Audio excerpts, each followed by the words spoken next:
Hello everyone, welcome to SSA. It's been long time we have met. I've been getting a lot of messages regarding some tricky questions which are being asked in your lockdown tests. So I thought why not make a video regarding such questions such as for inequalities or direction sense. So for this video, you should know one part, that is you should understand the basics. Inequalities मधले तुम्हाला at least कोणती condition true आहे किंवा कोणती false आहे तेवढं तरी knowledge पाहिजे या व्हिडिओसाठी. Okay, so let's start with the question. Say a condition is given to you which says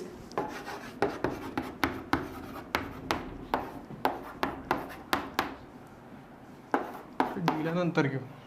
चला एक स्टेटमेंट दिली तुम्हाला. तर स्टेटमेंटमध्ये त्यांनी म्हटलं की what could be the relation between say variable A to E give.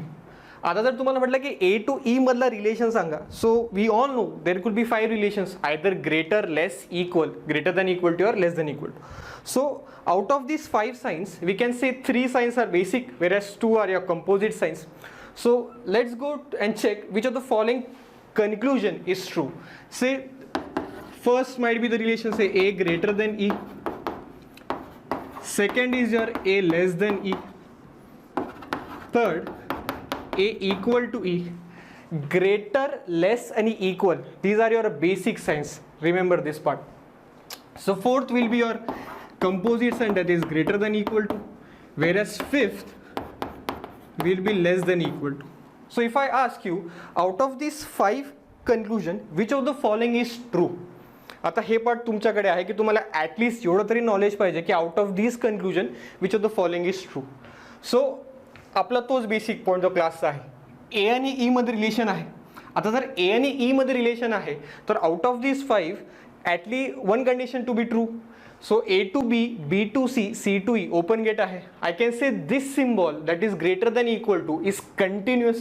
आता जर हे कंटिन्युअस आहे तर मला सांगता येईल का या केसमध्ये A greater than equal to E, this condition is true. Now if this conclusion or this condition is true, I can say first, second, third आणि फिफ्थ हे काय झालं या केसमध्ये false.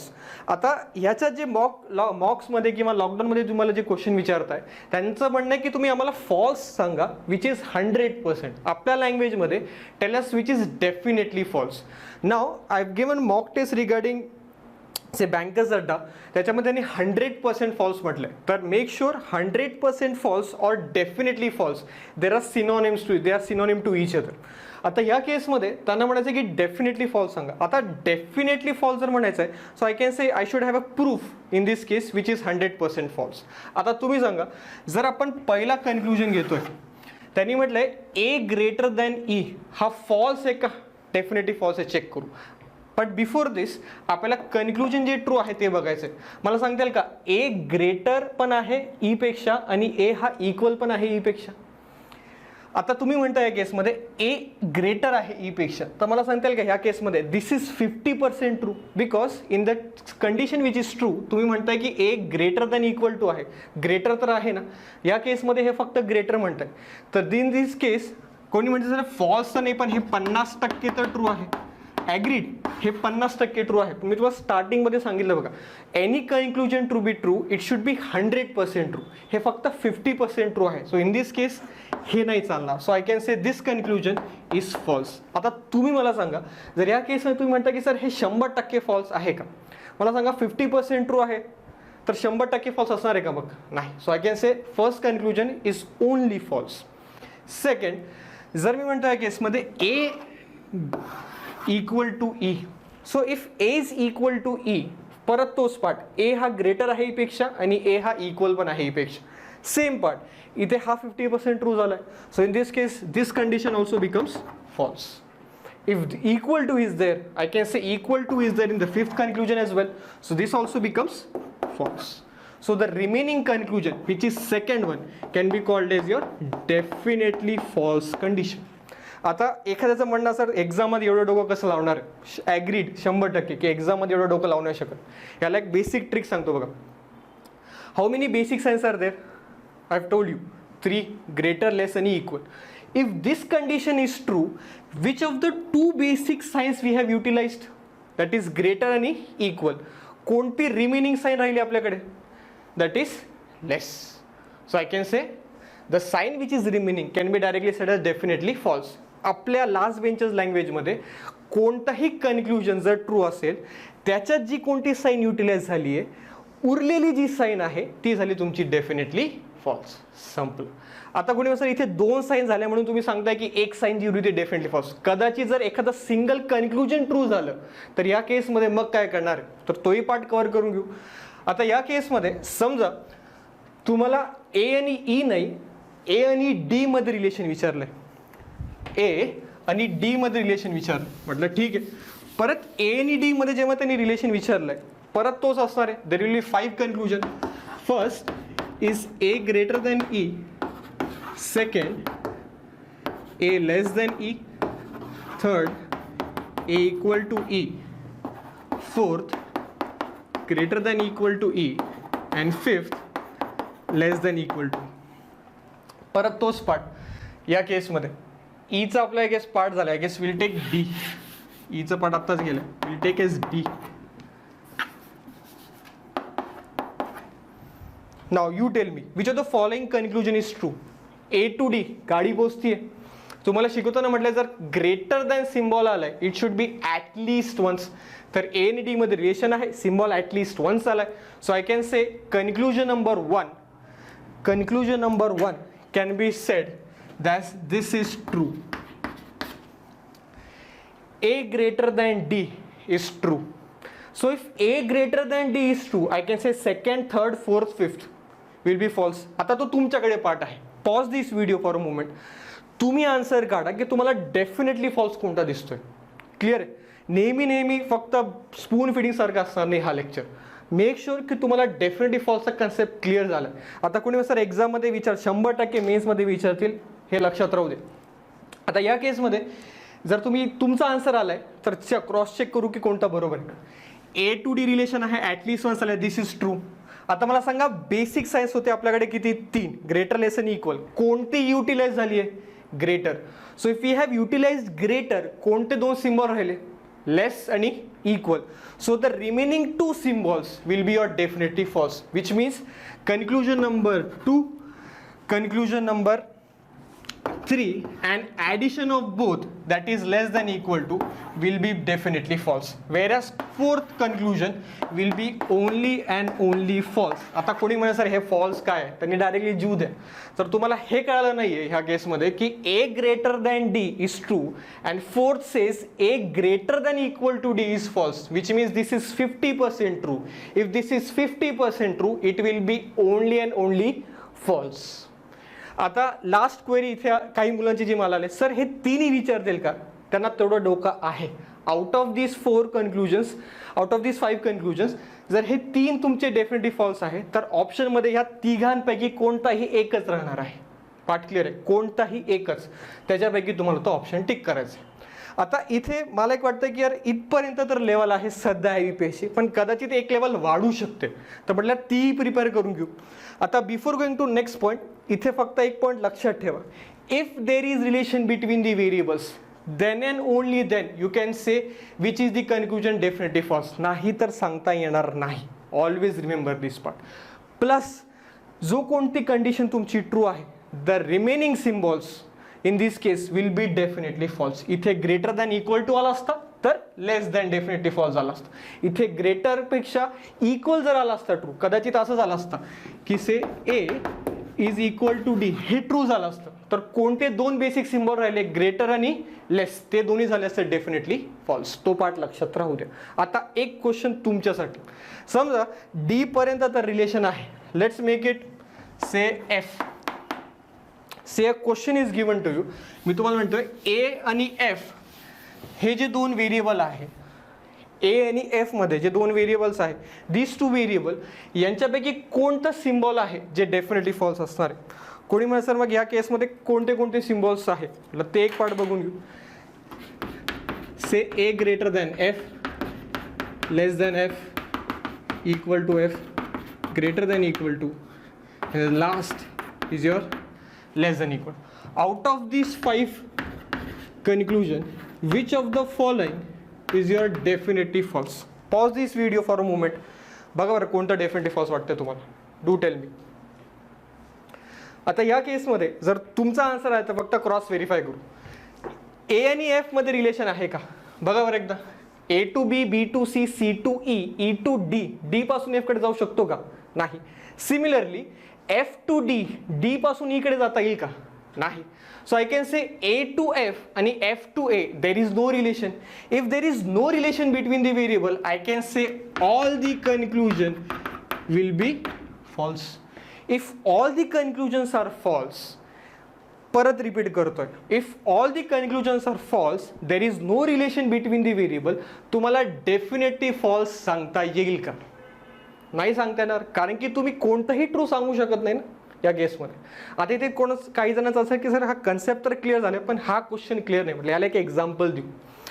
What is the difference between culprit and accused? Culprit आणि अक्युज्डचा difference काय? Vijay Mallya has been accused of money laundering, accepted. Is he a culprit? ते देशभक्ती सांगू नका, तो कल्प्रिट आहे का आतापर्यंत? नाही, तो फक्त अक्युज्ड आहे. कल्प्रिट असं असता he could have been behind the bars. तर या केसमध्ये तो पार्ट इथे का रिलेव्हंट आहे ते सांगतो बघा. If any condition to be definitely false, you need to have a proof. That means you need to have at one condition which is true. जर एक पण कंडिशन ट्रू नाही आहे, तुमच्याकडे पुरावाच नाही आहे या केसमध्ये, तर तुम्ही 100% फॉल्स कसं सांगू शकता की 100% तीच कंडिशन फॉल्स आहे? नाही सांगू शकत. तर या केसमध्ये तो पार्ट नेहमी लक्षात राहू. अक्युज्ड पासून कल्प्रिटकडे जायला तुम्हाला प्रूफ लागणार आहे. तसंच फॉल्स पासून डेफिनेटली फॉल्सकडे जायला you need to have a condition which is true. जर कोणतीही कंडिशन ट्रू नाही आहे, trust me, it will be only and only false. आणि जे मॉक टेस्टमध्ये हे क्वेश्चन आहे ना, हे 5 पैकी 4 क्वेश्चन सगळ्या जगाला येतात सॉल्व्ह करता. एक क्वेश्चन असतो असा, एक क्वेश्चन मी इधर और पण घेणार. एक क्वेश्चन असा असतो जो आउट ऑफ द बॉक्स असतो आणि त्याच्यात ॲक्युरेसी खूप कमी असते. तो मेक शुअर की हा कन्सेप्ट तुमचा क्लिअर आहे. I hope this point is clear too. Even if तुम्हाला जर प्रॉब्लेम आहे अशा क्वेश्चन्समध्ये, टेलिग्राम चॅनल अवेलेबल आहे, माझंही चॅनल आहे, बिंदास मेसेज करा. Any doubt will clear this out. I hope this point is clear to you. Thank you. Okay, the next question is in front of you. It is basically our coded RSNS question. I would like to add a point over here की हा ना मागच्या वर्षी SBI clerk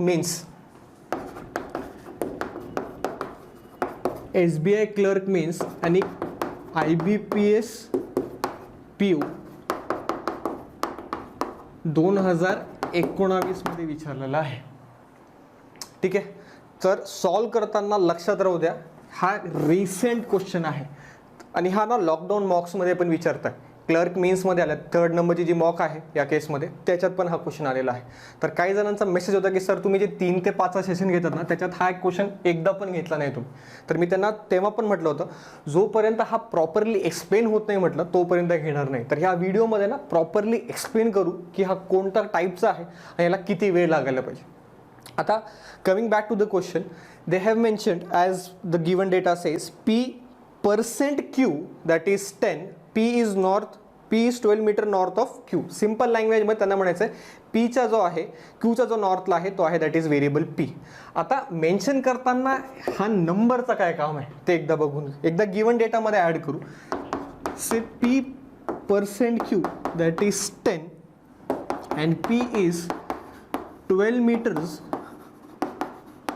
north of Q. Simple लँग्वेजमध्ये पर्सेंटचा अर्थ होणार आहे की जो कोणता पहिला व्हेरिएबल आहे तो दुसऱ्या व्हेरिएबलच्या नॉर्थला आहे, जे आपण आपल्या शीट्समध्ये पण बघितलं आहे, तुम्ही मागे पण तो सॉल्व्ह केलेला आहे. आता हा नंबरचा काय काम आहे बघ. त्यांना म्हणायचं आहे जेव्हा इथे 10 असणार आहे तर इथे किती झालं तुमच्या या केसमध्ये 12. तर मला सांगताल का जी इंक्रीज आहे ती इंक्रीज किती झाली आहे 2ची. आता गिवन डेटामध्ये आणि जो क्वेश्चन आहे त्याच्यामधला फरक बघा. त्यांनी म्हटलं या केसमध्ये A% B दॅट इज 23. आता पर्सेंट आलंय म्हणजे सिम्पल लँग्वेजमध्ये percent means north, means the first variable will be in the north of second variable. That point is complete. Now if here it is 23, so I can से जसे इथे 10चे 12 झाले 2 + 2 ने increase झालाय, so I can certainly say here also it will be increase by +2. So I can say variables will be same. तुम्ही A लिहा P लिहा फरक पडणार नाही. तो it will be here will be 25. Part clear इथपर्यंत. जर इन्क्रीज होत आहे तर तुम्ही इन्क्रीज करताय. काही जणांचं म्हणलं सर जर एखादी वेळेस इथे कमी व्हॅल्यू दिली असती 5 किंवा 7 दिलं असतं तर मला सांगता येईल का इथे 3 नी कमी होतंय -3 तर इथे पण -3 नी कमी होणार. Part clear. सिम्पल क्वेश्चन आहे, काहीच कॉम्प्लिकेटेड नाही. सिम्पल लॉजिक लक्षात राहू द्या. If the numerical value increases, तुम्हाला इन्क्रीज करायचं आहे, आणि जर डिक्रीज होत आहे तर तुम्ही बेसिकमध्ये पण डिक्रीज करताय जे डायरेक्शनमध्ये दिले तुम्हाला. क्लिअर आहे. So as per the data त्यांनी म्हटलंय P%Q that is P is in north of Q. 10 जर दिले तर त्यांनी इन्क्रीज केले 2 नी. इथे 23 दिले तर इथे पण आपण किती इन्क्रीज करताय 2 नी. So I hope this part is clear. आता ह्या केसमध्ये क्वेश्चनकडे जाऊ, ज्याला ॲक्च्युअल वेळ किती लागायला पाहिजे सॉल्व करायला ते एकदा बघू. Okay, the question says A%B that is 23, D#B 9, C%D. C#D नाही येतो, it will be your C%D. चल let's start with the question. A%B 23 दिले, आपण बघितलं 10 चे 12 झाले, या केसमध्ये 23 होतील तुमचे दॅट इज 25. तर या केसमध्ये say B is here, A is here, B च्या नॉर्थला that is 25 will be A. Next D#B 9, D#B 9. So I can say देताना त्यांनी ह्या केसमध्ये हॅश जी कंडिशन आहे 22 चे 24 केले, बघा तुमच्या स्क्रीनवर आहे. तर 22 जर 24 केले तर मला सांगता येईल का 9 मध्ये पण 2 ऍड करावे लागतील. So 9 becomes your 11. आणि या केसमध्ये हॅश साठी ईस्ट म्हटलंय, तर या केसमध्ये बीच्या ईस्टला your point will be D and distance will be 11. Let's come to next point that is C%D. 15 दिले, पर्सेंटसाठी त्यांनी 15 दिले, 5 नी इन्क्रीज झालंय, इथे 12 + 5 होतील that is 17. So I can say डीच्या नॉर्थला that is 17 will be your point that is C. आता इथे ना जे नवीन मुलं एक पार्ट लक्षात राहू द्या. If this is 25, this is 17, so I can say the remaining part will be your 8. तर ना ह्याला रब करून हे लिहित जा. त्याचं रिझन सांगतो. जेव्हा तुम्हाला शॉर्टेस्ट डिस्टन्स किंवा एखादा डिस्टन्समध्ये विचारतात ना, इथे काही मुलं कन्फ्यूज होतात. इथे अजून काही जे स्टार्टिंगवाले बिगनर्स आहेत ना, हे डिस्टन्स घेताना ना प्रॉब्लेम होतो त्यांना. Part clear. तर हे कधी पण मेन्शन करत जा. Now your variable C is there. Let's go to next that is variable C is there. The next part कुठे गेला क्वेश्चन. हां चल, the next that is E and C दिलंय तुम्हाला दॅट इज 18. आता अँड साठी त्यांना म्हणायचं आहे that is 18 that is west. Okay, आता 14 साठी परत 16 2 ची इन्क्रीज आहे. तर या केसमध्ये आय कॅन से 18चा 20 होणार आहे. आणि या केसमध्ये Cच्या वेस्टला या केसमध्ये पॉईंट येणार दॅट इज E. आता वेस्टला जर पॉईंट येणार आहे आणि 20 आहे, so I can say if this is 11 remaining should be 9. So in this case this आणि हा इथे एक्सटेंड होणार आहे इथपर्यंत, and you will get that is 9 and you will get point that is. I hope this point is clear too. Last त्यांनी mention केलेलं आहे that is F which is $E. आता डॉलरसाठी त्यांनी साऊथ म्हटलंय, म्हणजे ईच्या साऊथला असणार आहे F. Agreed. 15 as it is 15 repeat झालंय, सो आय कॅन से 17 असणार आहे. आता जे मी तुम्हाला सांगत होतो की हे डिस्टन्स ना हे प्रॉपरली लिहित जा. तर मला सांगता येईल का जो नेक्स्ट पॉईंट आहे F तो एक्झॅक्टली एक्स ॲक्सिसवर येणार आहे बीच्या. म्हणजे I can say F, B and D these 3 points will be collinear to each other. Clear आहे. तर इथे एक्झाममध्ये प्रॉब्लेम होतो. जे नवीन मुलं आहेत इथे मिस्टेक करतात, डिस्टन्स घेतात. डायरेक्शन सेन्स काहीच डिफिकल्ट नाही, trust me, it is very simple. The only mistake you made is your self mistake. बाकी कुठेच कन्सेप्टमध्ये मिस्टेक होत नाही, फक्त डायग्राम लिहिताना आणि डायरेक्शन देताना मिस्टेक होते. So again 17 is there. So I can say this is your question. आता विचार करा, ह्या टाईपचे क्वेश्चन तुम्हाला मेन्समध्ये विचारताय. Very simple. जर तुम्ही टाइम बघत असाल तर on an average it should take around 3 to 4 minutes to solve. Maximum 4 minutes and average time should be 3 minutes. I hope this point is clear too. आता समजा 1-2 क्वेश्चन्स ओरली घेऊ. बघा एकदा स्क्रीन पॉज जेव्हा तुम्ही सॉल्व करता या केसमध्ये हा क्वेश्चन, तर ह्याच्यावरचे क्वेश्चन्स कोणते कोणते एकदा बघू. समजा तुम्हाला विचारलं what is the direction of say A with respect to C. What is the direction of A with respect to C? Your answer should be northeast का northwest. Answer is northwest. जर तुम्हाला म्हटलं what is the shortest distance? What is the shortest distance between A and C? आता shortest distance याचा अर्थ होतो that is hypotenuse. Hypotenuse will nothing be your square of horizontal as well as vertical. 11 that is 121 square, 8 that is 64 and the addition will be your answer. Route मध्ये काहीतरी येईल. Part clear आहे. असेच questions mains मध्ये आहे.